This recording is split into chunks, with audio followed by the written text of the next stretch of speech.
na naka-apekto sa demand. Anong sa copy nyo da? Ano? Ano ang sa copy nyo? Mga salik na naka-apekto sa demand. Kita. Ano pa? Ha?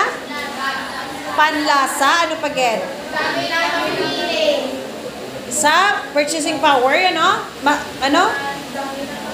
Dami ng mamimili. Ano pa gen?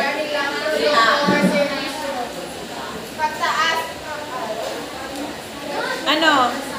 Basta apat to siya. Ano to gani? Hindi, may last pa na portion. Kita, panlasa, purchasing power, 5, presyo na nakaugnay ng produkto sa pagkonsumo. And then, sa presyo sa hinaharap. So, that's why nga,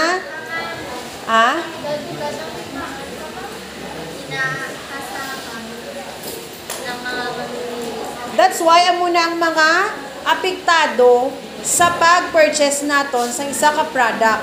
So, ang kita, apektado kita sa kita. Kung ano lang nakita, or kung ano lang income mo, di ba, mo lang na-stay mo nga capacity to buy sa product.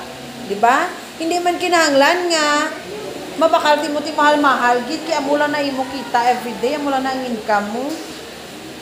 Just like sa taste nyo pagid. Di ba?